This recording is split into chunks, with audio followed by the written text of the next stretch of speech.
Rain poured like shattered glass over the city that night, streaking down the wide windows of the elegant rooftop restaurant. The candles flickered on the neatly arranged tables, the scent of lavender and cinnamon tea drifting through the air. In the corner booth, a man sat alone, his expensive black suit perfectly pressed, his gold watch catching the dim light. But beneath that polished exterior, his eyes told another story, one of emptiness, exhaustion, and heartbreak.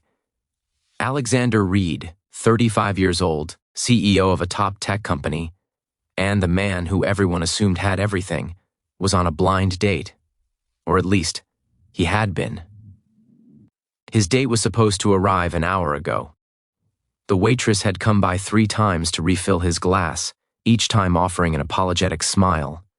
But Alexander just waved her off, pretending it didn't bother him, pretending he didn't care, pretending because that's what successful men like him did best.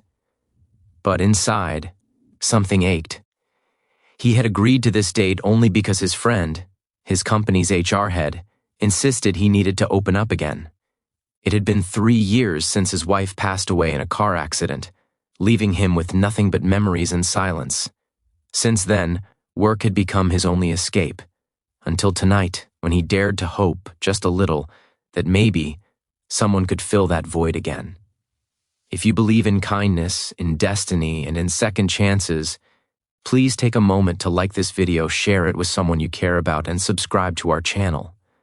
Because sometimes, stories like these remind us that miracles can come from the most unexpected places. As Alexander stared at the rain, the waitress approached softly, asking if he wanted to order or wait a bit longer. He smiled politely and said, "I'll wait." But even his voice trembled slightly.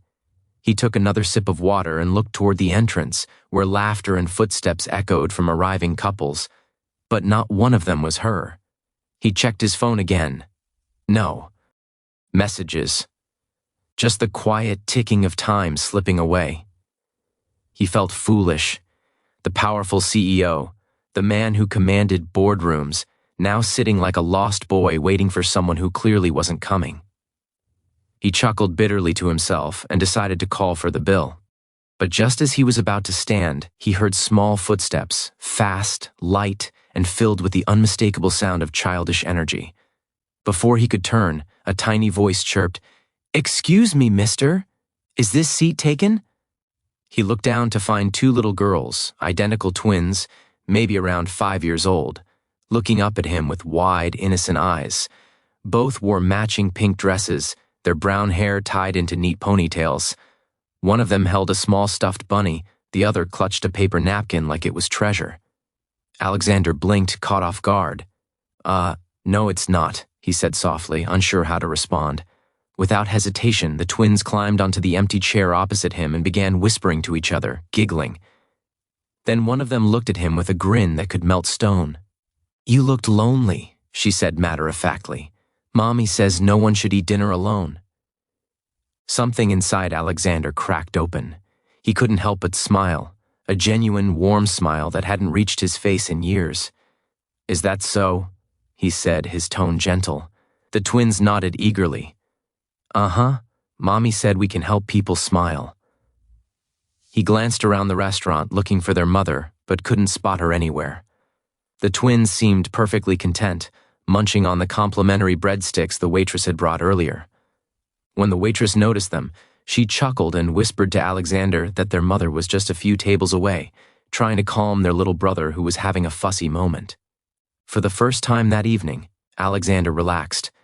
The girls began talking, nonstop, about their day, their favorite cartoons, and how they once tried to make pancakes but ended up making pan rocks. He listened, quietly, nodding, occasionally laughing. The tension in his shoulders eased. The heaviness in his heart lightened. He didn't even realize how much time had passed until the mother finally approached. She was young, probably around 30, wearing a modest cream blouse and a navy skirt, her hair tied up messily like she had been in a rush. Her eyes were tired but kind, the kind of eyes that told stories of struggle and strength. "I am so sorry," she said breathlessly, scooping up the twins. "They have a habit of, well, adopting strangers." Alexander smiled. "No harm done," he said softly. "They made my evening better, actually." She looked surprised, then smiled back, a hesitant, shy smile that seemed to carry years of weariness. "Well, I'm glad they could help. Thank you for being kind." As she turned to leave, one of the twins whispered loudly, "Mommy, he looks like the prince in your storybook." The mother blushed, clearly embarrassed, and hurried them away.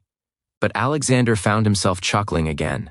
For a man who'd spent years surrounded by business contracts and numbers, that one moment of innocent honesty felt more genuine than anything else in his world. He went home that night feeling strangely lighter. The rain had stopped, and when he looked up, the city lights reflected on the wet streets like broken stars. For once, he didn't feel alone. Over the next week, he couldn't get that encounter out of his mind. The twins' laughter, their mother's kind smile, it lingered like a melody. He didn't even know her name, yet he found himself returning to that restaurant every Friday, secretly hoping he might see them again. And then, one Friday evening, fate intervened. As he walked into the same restaurant, the hostess greeted him with a knowing smile.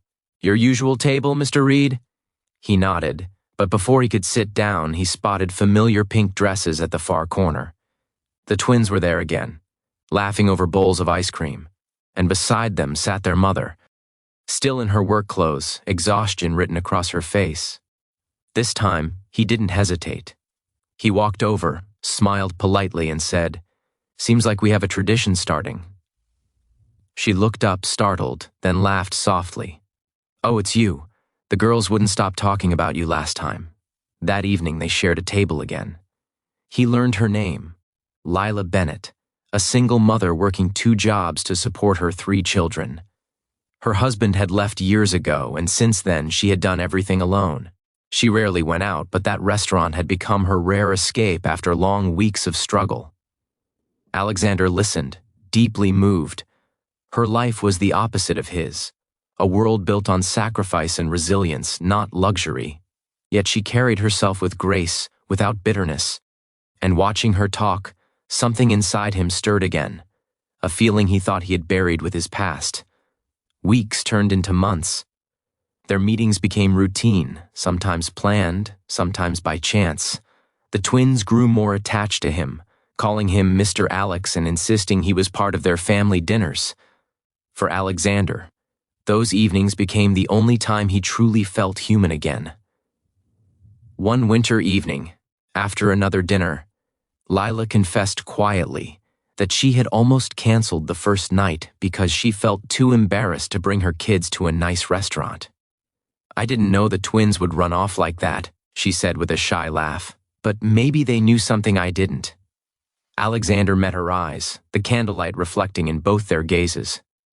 "Maybe they did," he whispered. As time passed, Alexander began helping her quietly, not out of pity, but admiration. He offered to sponsor her children's schooling anonymously, to repair her car when it broke down, and eventually to invest in her small online bakery that she ran from her apartment. Each act was met not with dependency but with gratitude and humility. But despite their growing bond, Lila kept her distance. She couldn't believe a man like him could ever truly want to be part of her simple world. And Alexander, afraid of scaring her away, kept his feelings locked behind polite smiles and quiet gestures. Until one evening, everything changed. It was Valentine's Day, the anniversary of his late wife's passing. Alexander almost didn't go out, but the twins had called, insisting he come to the park because they had a surprise. When he arrived, they ran up, tugging him excitedly toward a picnic blanket. There sat Lila, holding a small cake with "Happy You Day" written on it in uneven frosting. He stared, speechless. Lila smiled softly. "The girls said you're always giving to everyone, but no one celebrates you. So, today's your day." It was the first time in years Alexander felt tears sting his eyes. He sat with them under the stars, listening to laughter, feeling something heal inside him. When Lila reached out to brush frosting off his cheek, he caught her hand gently and said, "Thank you for reminding me what life feels like." And that night he realized the truth. Love doesn't always arrive with grand gestures or perfect timing. Sometimes it enters quietly, wearing pink dresses, holding stuffed bunnies, and calling you Mr. Alex. Months later, as spring returned, Alexander invited Lila and the twins to the same restaurant where it all began. This time, he wasn't waiting for anyone. When they arrived, the twins immediately climbed onto his chair, giggling as before. Lila shook her head, laughing, and said, "They never change." He smiled, looking at her with quiet determination. Then he reached into his pocket and placed a small velvet box on the table. Her eyes widened in disbelief. "I know life hasn't been fair to either of us," he said softly. "But sometimes a broken path can still lead to something beautiful. You and the girls, you brought light back into my world, and I want to spend the rest of my life protecting that light." The restaurant fell silent. Even the waitress paused, watching through tearful eyes as Lila covered her mouth, trembling. The twins, not understanding the full weight of the moment, clapped and shouted, "Say yes, Mommy!" And through her tears, Lila nodded. That night, the same rain that once marked his loneliness now fell softly like a blessing. Alexander held her hand as they left the restaurant, no longer a man waiting alone, but a man finally home. If this story touched your heart, please like, share, and subscribe to our channel.